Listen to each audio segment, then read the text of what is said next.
Well, welcome everyone to week one of the Draftstars NFL show. I'm your host here, Smatho. Next to me is one of my good mates here at dailyfantasyrankings.com.au, our lead NFL writer for NFL Daily Fantasy, McCary Guy. Welcome to the show. Thanks for joining me, mate. No worries, Smatho. Thanks for having me.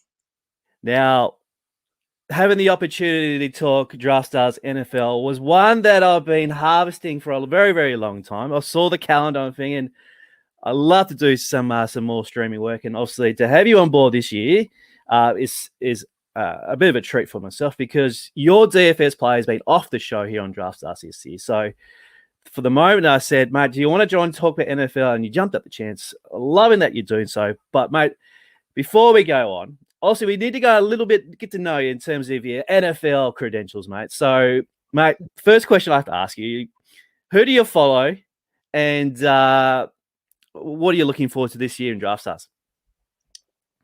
No worries. Well, I'm a Denver Broncos fan. It hasn't been fun times. I've only really been on that train for 3 or 4 years, which is, I missed all the good stuff just before that. Well, it's great to have the season coming around, especially I think it's growing on Draftstars, bigger pools, more kind of interest in Australia with playing fantasy NFL. There's a lot of good stuff to talk about, and let's get into it. Yeah, now why are we here? All right, so Draftstars are Australia's number one daily fantasy platform, and obviously with NFL this season, week one, $40,000 pool. We'll get into that very shortly. But we are here just to provide you some previews, some tips, and some bit of banter along the way for the season on Draftstars. There's no one other in the space here at the moment. Well, I don't believe so. He's doing some Draftstars work. So hopefully we can feel a little bit of void for you. We're here on Sundays. Every Sunday we'll bring you some tips, some injury news. What happens if some key guys are out? What can we do for your daily fantasy lineups? And hopefully we can get up at 3 o'clock every Monday morning so we can sweat out our Draftstars teams. Now, usually at this time of the show, we will give a shout out to our winners from last week. We'll look at back of the players that we decided to give a little pump up, and hopefully they bring through the goods. So, being week one, we've got nothing to give a shout out this week here, Tom. So I want to talk about, first of all, the changes to what Draftstars have done for this season. There are 2 changes. The first one is they've changed their scoring.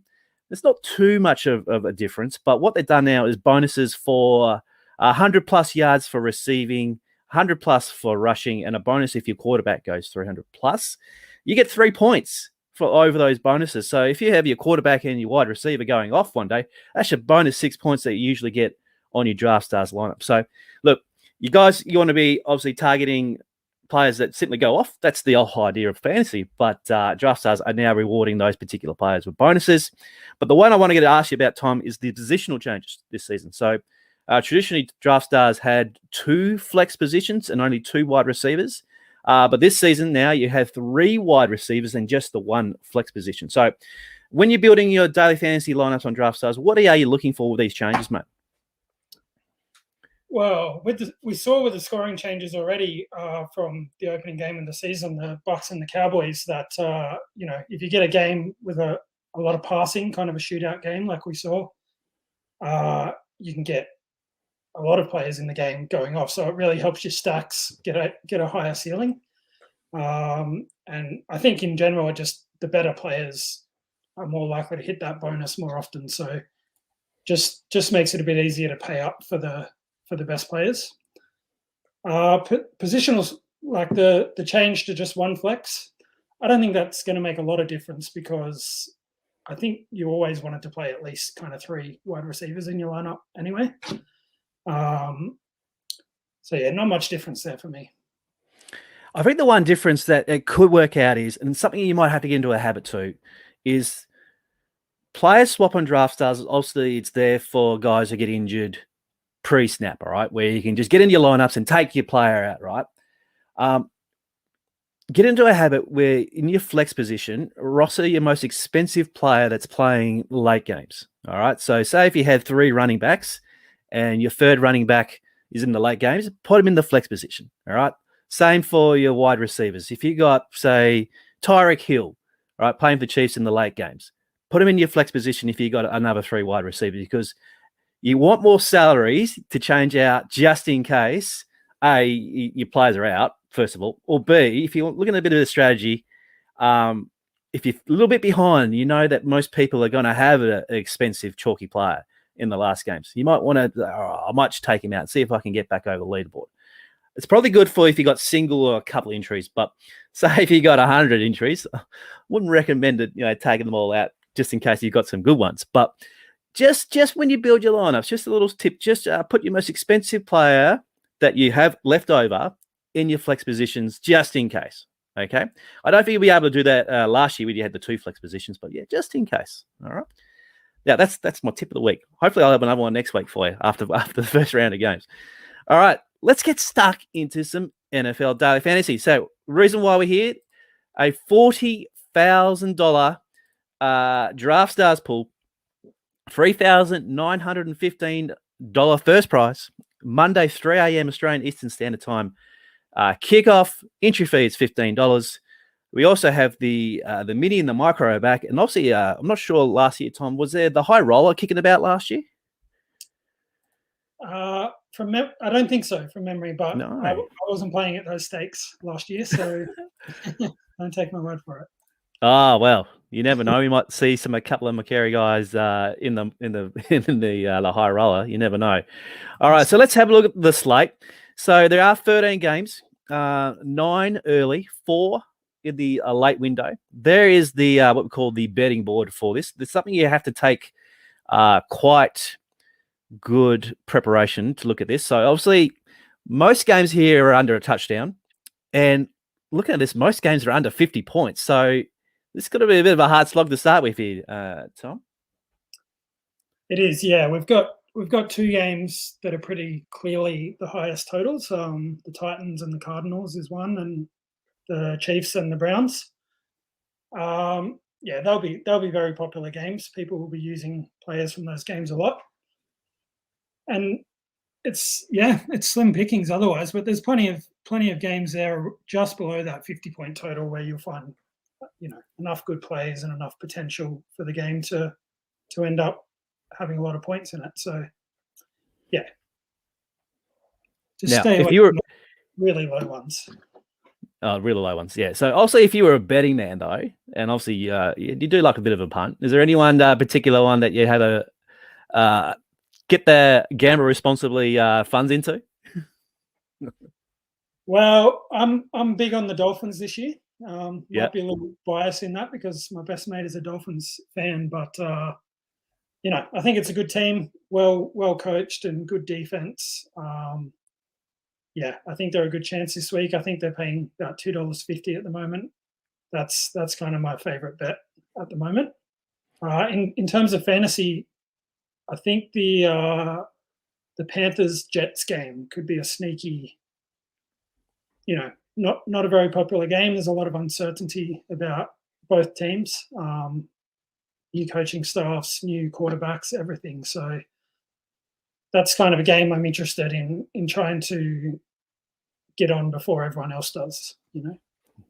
Now, my little sneaky for the week is the Packers -4 on neutral territory against the Saints with their new quarterback in Winston. So I'm a Packers man, so I'm just going to back him in all year. That -4, I like that a lot. All right, let's look at the injury news. So obviously this has been bubbling away all week. There's only a couple real key fantasy implication injuries here. So the first one is Chargers running back Austin Eckler is questionable with a hamstring injury. The Chargers say that he's on track to play, but being the lead running back, you probably have to keep an eye on that one throughout the evening. Deshaun Watson, who is the Texans quarterback, he's a healthy scratch. He won't be playing, so just make sure you don't have him in your lineups. And then Emmanuel Sanders with a foot has been limited in practice on Friday. So he's against the Steelers for the Colts. So there's one to check. He's not really in my calculations, but the main one is Eckler. So give me some scenarios there, Tom. If Eckler plays, that's fine. Or if he's out, what happens here? Yeah, I mean, if he plays, I'm not too interested anyway because the Washington defense is brutal. So that's going to be tough. If he doesn't play for the same reason, I'm not very interested in any of the backup running backs. They'll have a pretty tough time, scoring a lot of points. The one who can benefit a lot is Keenan Allen because Austin Eckler gets a lot of kind of targets, short targets, just close to the line. So the one who could take over that is Keenan Allen. He already gets a lot of targets in that part of the field, and he'll just get even more, I think. Pretty safe play if Eckler's out. Now, one other running back that it could be needs some monitoring is obviously Saquon Barkley for the Giants. So, look, he's right to go. Obviously, he had major injuries last campaign. Something you probably want to avoid as well? Yeah. Player coming off an ACL, hardly trained by the sounds of it. Sounds like he's training fully this week, but I think the team's still going to be careful with him, and it's best just to wait a few weeks. I think he is pretty cheap. So, if you feel like being risky, maybe, but yeah, not for me. All right. So, here we are. Here we are in the lobby for the Draftstars lobby. $40,000 contest. There, look at that little high roller there at 5,000 there for you, Tom. So make sure you get into that. The mini and the micro at the back, the single entry, and then obviously the other games, the double ups and the 6-man's there as well. So, as I bring up the lobby for this particular slate, as you can see, we don't have any averages or formed to go off here. So we're going in just with the salaries. So when you first saw the salaries on this particular draft star slate, what were your initial thoughts to attacking week one? Well, I think they've done a good job with the pricing. Sometimes you get some pretty obviously mispriced players who you just have to play. Not really any of those this week, maybe one or two, but that means you can play anyone if you like them. There's a few quarterbacks that are new and are quite cheap for what they might. A few rookie quarterbacks who might be stars straight away, like Justin Herbert was last year. They're quite cheap, but other than that, I think it's very balanced pricing.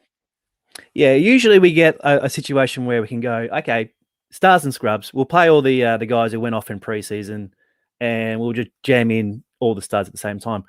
I mean, you can, but it's not exactly a play that gives you much confidence.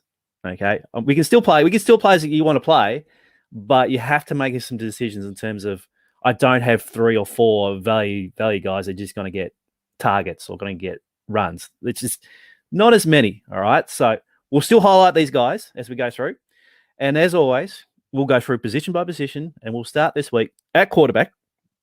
So, let me click the old quarterback tab so we know who we're talking about. Here we go. So, looking at these prices here, I reckon we've got a clear top 3, top 4 studs with Kyler Murray, Patrick Mahomes, and Josh Allen, all over 15,600. And then you've got this little, the rest.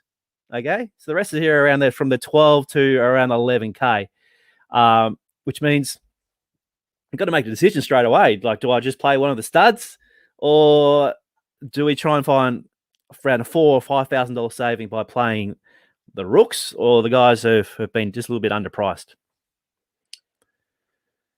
Well, yeah, those top 3 guys in particular are incredible fantasy plays.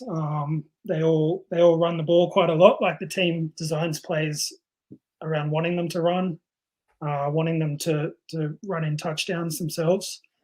Those you can't beat the ceiling in those top 3. So if I'm just playing one lineup, I'm definitely trying to build around those guys.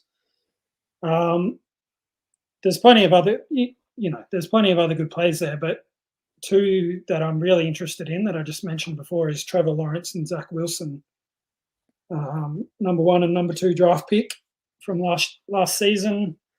Both have come into bad teams who have sort of improved a lot over the off season, new coaching staff and everything, and both, relatively easy matchups, especially Trevor Lawrence against the Texans, who are just a laughing stock this year. So I think, and they both run the ball also, so they could end up being near the top of the board with those other star quarterbacks pretty quickly. So those are two guys that I'm definitely keen to get on early, and just hope that everyone else isn't doing that. All right. So if that does come true, if everyone jumps on Dave Lawrence or Wilson, who else can you be looking at? It's sneaky ownership. I've got one in particular. Hopefully you do say it. Yeah. All right. Well, 2 for me is Ryan Tannehill's one. As we said before, he's in probably the most popular game with the Cardinals and the Titans. But yeah, a lot of people are going to want to play Kyler Murray in that game. And Tannehill has just as good a situation. Cardinals' defense is bad. He's got Julio Jones and AJ Brown to throw the ball to. He can run the ball a bit himself. If things stay the way they look at the moment, then I think he'll be pretty low owned. So that's one. Sam Darnold's one that's way less confidence in him, but he's been terrible in his time at the Jets. He's now at the Panthers, and we just got to hope that the new team, new coaching staff, maybe finds his potential and does something this week. Excellent. All right. The one I was thinking about Tannehill, but the one is Jalen Hurts. Now at Philly. Hopefully he has that potential to be that Josh Allen, Kyler Murray, Mahomes style, where if he doesn't see a receiver down the field, he just pump fakes and then off he goes. He runs. It'd be interesting to see what he does in the red zone. Will he be looking to either pass it or even rush it in himself? So if he's in the mold like Lamar Jackson, what price is he at this week? He's 13,820, so he's just below Ryan Tannehill. So interesting pricing this week. But I think the theme is if you're playing 1 or 2 lineups, as you just said, go for the studs and then build around from there. And if you're playing a few more, sprinkle in a bit of Tannehill, Hurts, Darnold, etc. All right, let's move on to running back. So Christian McCaffrey is back. He's back with the Carolina team at $19,920. That's a $2,600 salary increase on anyone else in this particular position. So are you clicking Christian McCaffrey and taking on his salary in your teams? Because a lot of people will. Yeah, I think a lot of people will. I'm a bit scared of it. I think he's probably fully healthy, but with the new quarterback, whole new situation on the team, I think there's kind of more risk that things go badly than that things go as they have in the past, where he's just been a star for the last couple of seasons. So if he's going to be popular at that price, I'd probably rather look elsewhere, especially right below in there, Alvin Kamara, with the situation at the Saints where they have a new quarterback in Jameis Winston. Michael Thomas is out injured for about half the season, and they pretty much have no one else. So Kamara is going to be running the ball almost every running play, and he's going to be catching the ball a lot as well as one of the better receivers on the team, which is kind of what Christian McCaffrey does. I'm looking at taking that discount to Kamara in that situation. All right, so underneath Kamara, we've got Dalvin Cook there at 16,620, and Derrick Henry seems to be a little bit cheap there at 14,120. Can we be concerned about Henry? Look, he is an absolute gun running back, but he's not really involved in the passing game, and obviously going up the Cardinals in a high-scoring potential matchup. We need red zone touchdowns, don't we, for Henry at 14,000?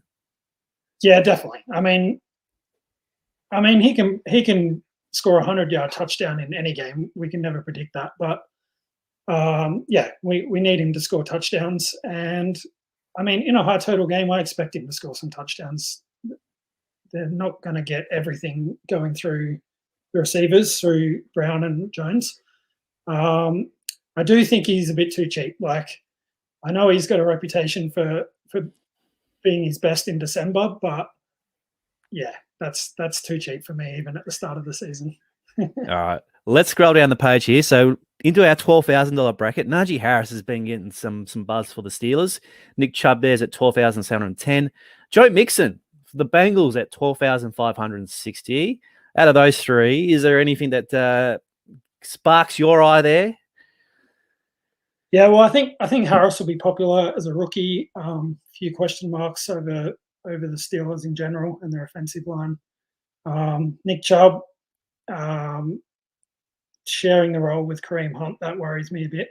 Joe Mixon, he's my pick of those three, just because Giovanni Bernard left the team. Mixon's basically the only running back there now, and I think the team's just going to use him as much as they can while ever he's healthy.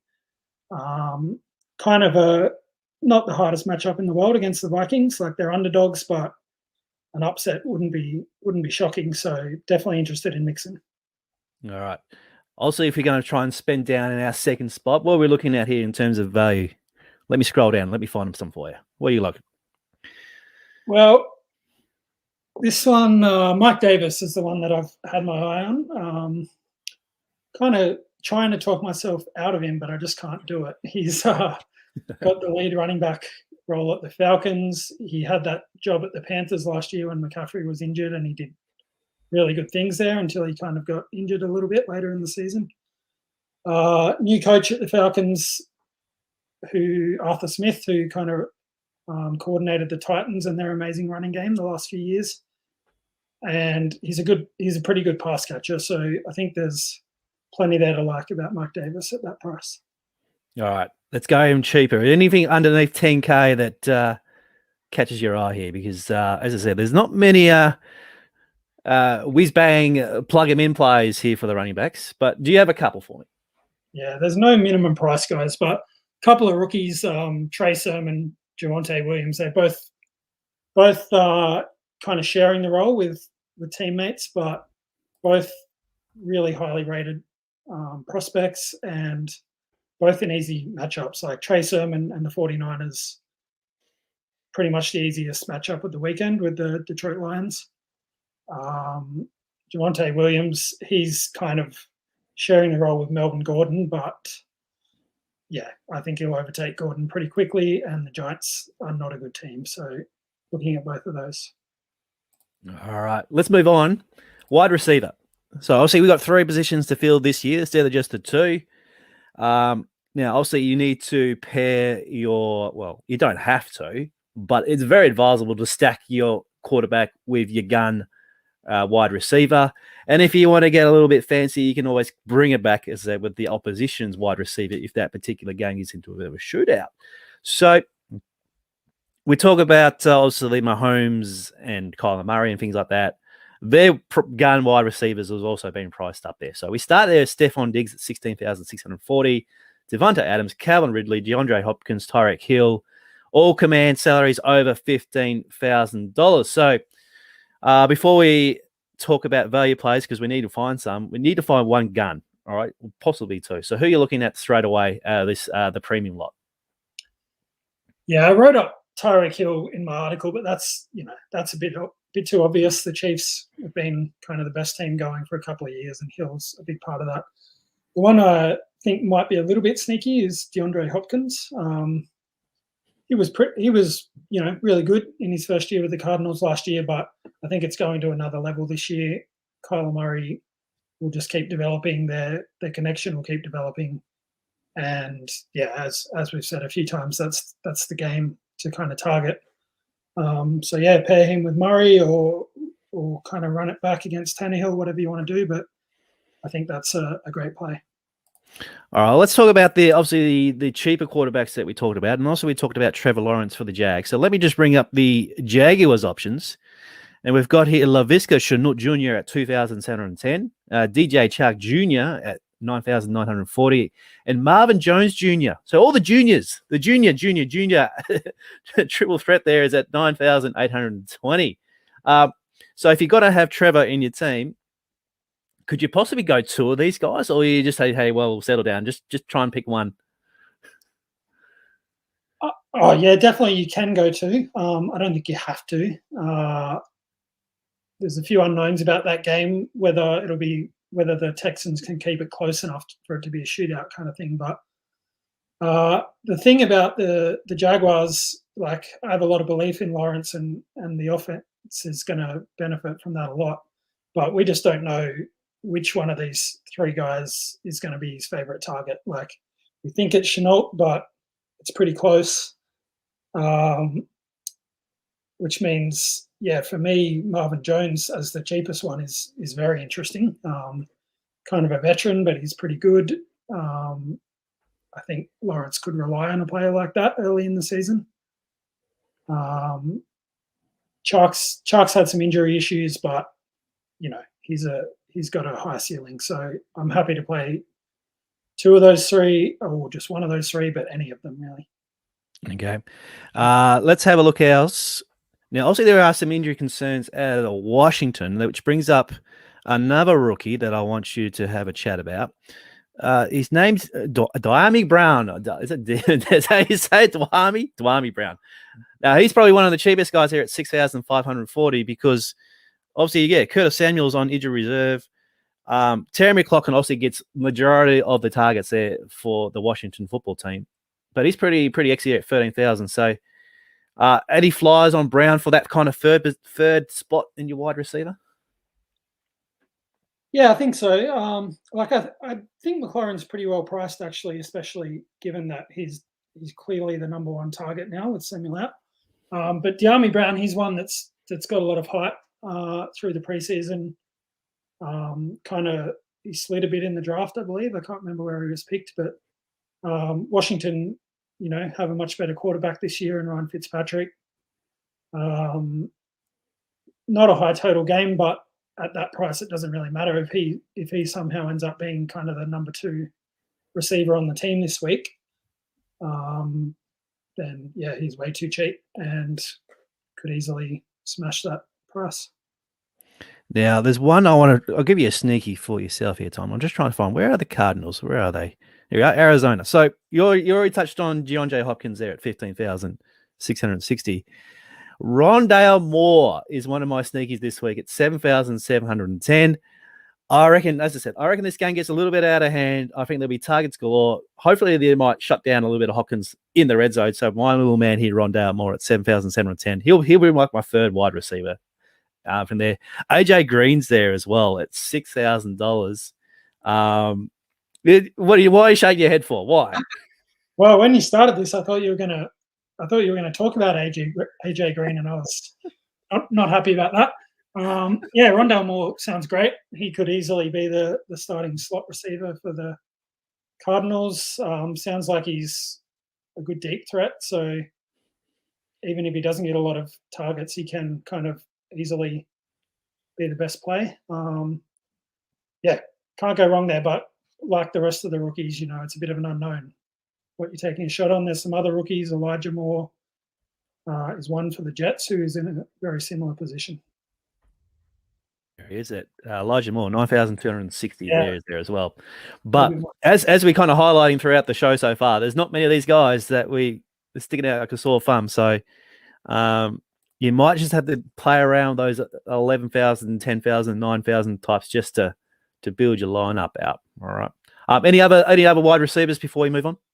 Well, there was one Russell Gage who is minimum price. Probably the number 2 wide receiver for the Falcons. That game could shoot out. He's not a very exciting play, but he could potentially get 10 targets. So I think we saw that a few times when Julio Jones was out last year. That's a guy that's definitely too cheap, but his ceiling is questionable, so you don't have to play him. Yeah, and possibly get some ownership too, especially if the projections have him as a good 10, fantasy point play. So he's there, but just, expectations low on him. All right, let's move on to the tight end. So this position is going to be a little bit hard this year because you've got Kelsey, you've got Kittle, the two standout tight ends, and then you got the rest. All right, so it's going to take a couple of weeks to bet in terms of who's getting targets for these teams for the tight end. Guys who used to get targets are not usually getting targets anymore, like Hunter Henry and Zach Ertz and things like that, and Ingram and things like that. But we're just not sure now. So talk me about Kelsey and Kittle. Obviously, you're going to play one. I mean, you can chuck him in your flex spot if you want, but in a single entry or two entries, who are you picking out of those two? Who am I picking out of those two? I think you can't go wrong with Kelsey. Doesn't matter what the game situation is. He's going to be the favorite target for Mahomes. They're always going to score a lot of points. Kittle against Detroit is, I think, 49ers aren't going to have a lot of passing volume. So he'll have to score at least one, maybe two touchdowns to beat Kelsey, I think.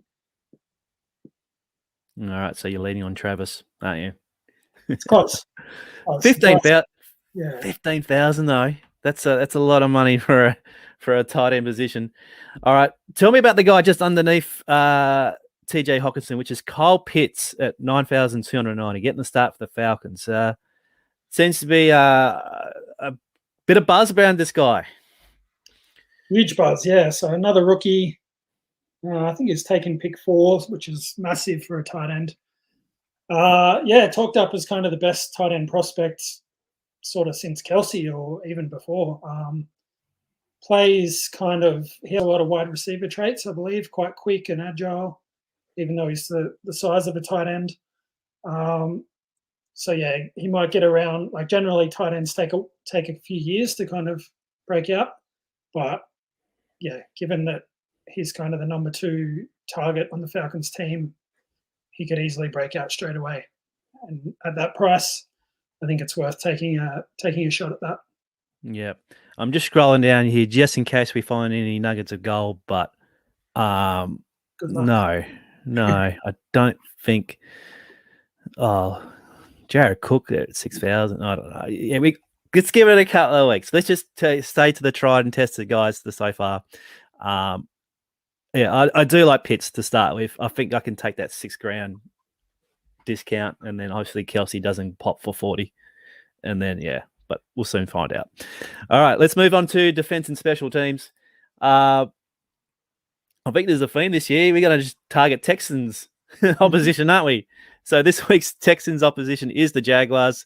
They're at 4,000. Look, that could be at least 40% ownership. So, can we chase the chalk, or do we just oh no, this is somewhere we can get away with? Yeah, I mean, you can chase it, but I don't think it's a guaranteed thing. The Texans could run the ball a lot, which hurts the ceiling for defensive plays. Tyrod Taylor's kind of a running quarterback for the Texans, so same thing. You just don't know how many opportunities they're going to get to sack him or to intercept the ball, turn over the ball. I'm looking at, the Falcons at minimum price is another interesting option.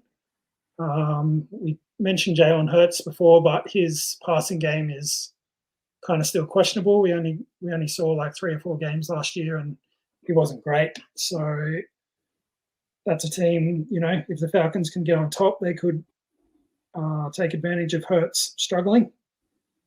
And then, I'm going to introduce a bit of bias here and go with the Broncos up near the top.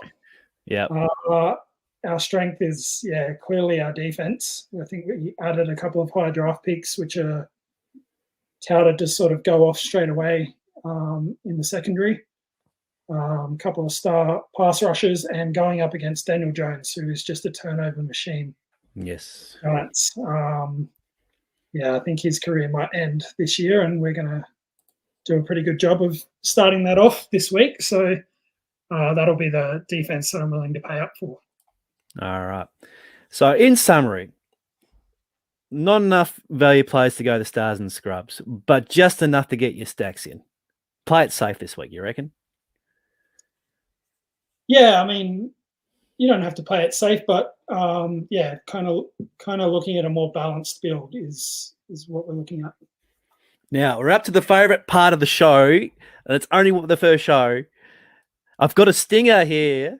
Here we go. It's Smatho's.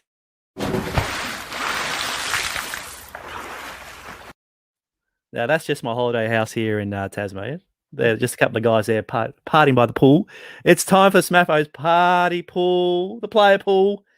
So look, instead of trying to build up one team on Draftstars each week, all right, so you need to have a set of players that you can mix and match and see where they go. So for this week, here are today's player pool. So our quarterback, obviously we are looking at the studs of Mahomes, Allen, and Murray. We've talked about Lawrence and Zach Wilson. If you're looking at a bit of value, get in the rookies. Running back, Henry, Kamara, Gibson, I like a lot. Mixon, Davis, Sermon, and Williams with a J. There's so many Williams on the slate, as he saw before. Wide receiver, Tyreek Hill with Mahomes, Hopkins with Murray, Ridley for the Falcons, Chanut with the Jags, Chark and Jones Jr., all those three Jaggers, and Diami Brown. As for tight ends, just stick to the three at this stage for the pool: Kittle, Kelsey, and Pitts. And then for defense special teams is the Jags, the Broncos, the Falcons, the Pats, and the Dolphins. But the Jags at 4,000 are hard to get away from it. All right, Tom, any final thoughts before we close the show, mate? No, I think we've covered everything. Just want to say I'm looking forward to the end of season pool party at your place. Yes. Oh, that's great. Yes. January is probably the best time to come down to Hobart because it might get to 22 degrees. So that is pool weather. That is pool weather with us. Now, obviously, you can find us here at dailyfantasyrankings.com.au. You can check out Tom's preview for each of the main slate. Obviously, the video, the podcast will be able to go up as well. Make sure you get on the draftstars.com.au, the $40,000 feature. Hopefully, we can fill it out so we can keep it at that particular prize next week. We'll sign off here. Thank you, Tom. Thanks for joining me. No worries. Thank you. Enjoy the early morning alarm.